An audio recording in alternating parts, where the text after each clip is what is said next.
So hello guys, welcome back to my channel. तो रात को सोने से पहले इमिग्रेशन मिनिस्टर ने ऐसे धमाके किए हैं, 3 बड़े मेन चेंजेस उन्होंने अनाउंस कर दिए हैं। सो जल्दी से अपने उन तीनों चीजों को डिस्कस करते हैं कि कौन कौन बंदे उनसे अफेक्ट होने वाले हैं और सबसे मेन चीज कौन सी डेट से होने वाले हैं। International students. International students. International students. International students. International students.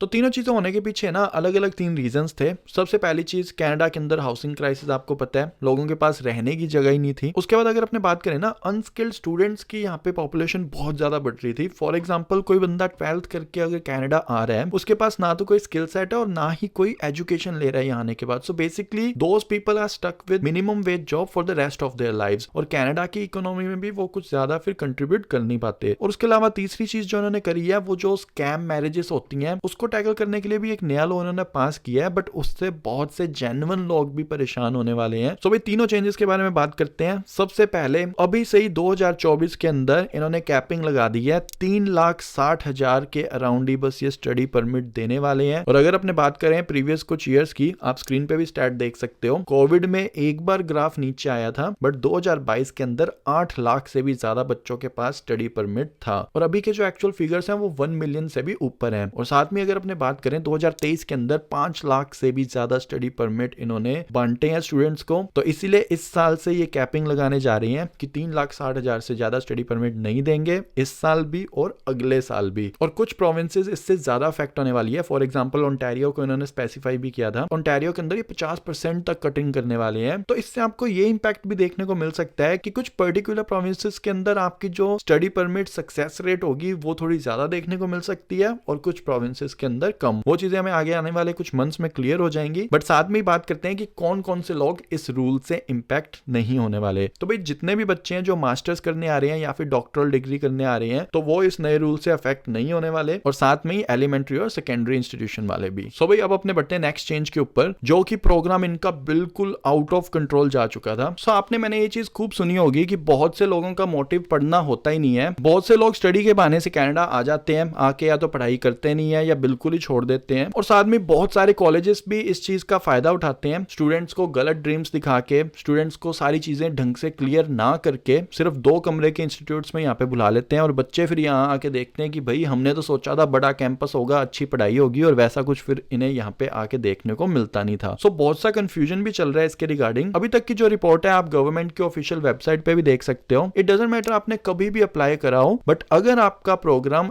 1 सितंबर या उसके बाद स्टार्ट हो रहा है और आपका कॉलेज जो है वो प्राइवेट है, पब्लिक नहीं है, तो आपको पोस्ट ग्रेजुएशन वर्क परमिट नहीं मिलेगा। तो जितने भी लोग हैं जिनका प्रोग्राम उससे पहले वाले मंथ्स में स्टार्ट हो रहा है, फॉर एग्जांपल जनवरी या फिर मेन टेक वाले बच्चे बच जाएंगे, उनको वर्क परमिट मिलेगा, बट सितंबर वालों को शायद नहीं मिलने वाला। जो अभी तक इन्फो इन्होंने शेयर करी है उससे तो यही पता चलता है। और उसके बाद स्टूडेंट्स के डाउट ये भी आता है, हमारा कॉलेज तो भी सेमी प्राइवेट है, डिग्री जो है हमें पब्लिक कॉलेज से मिलने वाली है, पर हमारी क्लासेस जो है वो प्राइवेट इंस्टीट्यूट में लगेगी। तो यही चीज इन्होंने इमिग्रेशन मिनिस्टर ने क्लियर भी करी है, अगर आपकी क्लासेस पब्लिक कॉलेज में ही लग रही है तभी आपको पोस्ट ग्रेजुएशन वर्क परमिट मिलेगा। अगर आप किसी प्राइवेट इंस्टीट्यूशन में जाके वहां पे अपनी स्टडी खत्म कर रहे हो, तो आपको 1 सितंबर के बाद पोस्ट ग्रेजुएशन वर्क परमिट नहीं मिलने वाला। और आगे उन्होंने ये चीज भी कंफर्म करी है कि जितने भी लोग मास्टर्स करने या फिर शॉर्ट ग्रेजुएट लेवल प्रोग्राम करने आ रहे हैं, तो बहुत सी सिचुएशन में ऐसे होता था कि उनकी स्टडी तो होती थी 16 महीने की, तो उन्हें वर्क परमिट भी 16 महीने का ही मिलता था। तो बहुत सी टाइम ऐसे होता था अच्छी एजुकेशन लेने बंदा यहाँ पे आता था, बट उसे 3 साल का वर्क परमिट मिल नहीं पाता था। तो उस चीज के ऊपर भी आगे वर्क करने वाले हैं। ऐसी सिचुएशन के अंदर अब स्टूडेंट्स को पूरा 3 साल का वर्क परमिट भी दिया जाएगा। तो इससे फायदा क्या होगा, कनाडा को और valuable students and workers retain करने को मिल जाएंगे। सो उसके बाद भी अपने आगे बढ़ते हैं,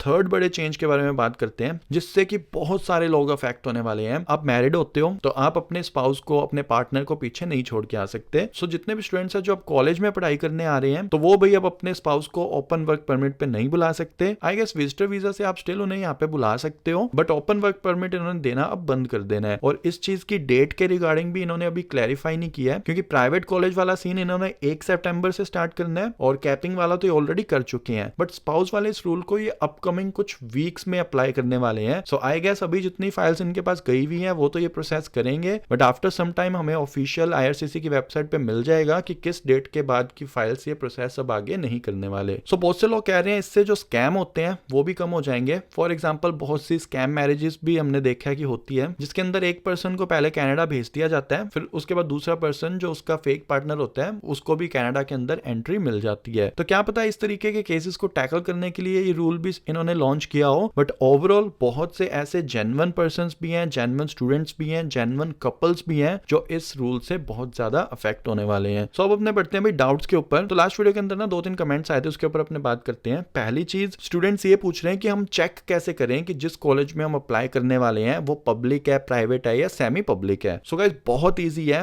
आप गूगल खोलो, कॉलेज का नाम लिखो और कॉलेज के नाम के आगे बस विकिपीडिया लिख दो। विकिपीडिया का पेज जैसे ही आप खोलोगे ना कॉलेज का, most of the time first line के अंदर ही मेंशन किया होता है कि ये इंस्टीट्यूट प्राइवेट है, सेमी प्राइवेट है या पब्लिक है। तो उसके बाद बहुत सारे कमेंट्स ऐसे भी थे जिसके अंदर लोगों का जो प्राइवेट कॉलेज या फिर सेमी प्राइवेट कॉलेज के अंदर उनका इंटेक जुलाई में या फिर मई में स्टार्ट हो रहा है या फिर सितंबर से पहले किसी भी मंथ में हो रहा है, तो वो सब इसी टेंशन में थे कि हमें पोस्ट ग्रेजुएशन वर्क परमिट मिलेगा या नहीं मिलेगा। सो गाइस जो इनका अभी तक ऑफिशियल स्टेटमेंट आया है, आपको लिंक भी डिस्क्रिप्शन में मिल जाएगा, आप सारी रिपोर्ट लाइन टू लाइन पढ़ सकते हो। तो उसमें क्लियरली ये चीज मेंशन कर रखी है 1 सितंबर से पहले अगर आपकी क्लासेस स्टार्ट हो रही है तो आप एलिजिबल होगे पोस्ट ग्रेजुएशन वर्क परमिट के लिए, अगर पुराने रूल्स के अकॉर्डिंग आपका कॉलेज एलिजिबल है। और उसके बाद 1-2 कमेंट्स ना स्पाउस को लेके भी आए थे कि हमने ऑलरेडी फाइल लगा रखी है तो ये रूल कब से अप्लाई होने वाला है। वो चीज मैंने अभी प्रीवियसली वीडियो में क्लियर भी करी है कि इसके रिगार्डिंग उन्होंने कोई भी एग्जैक्ट डेट अभी तक नहीं बताई है। सो मोस्ट प्रोबेबली जिनकी भी फाइल्स लगी हुई हैं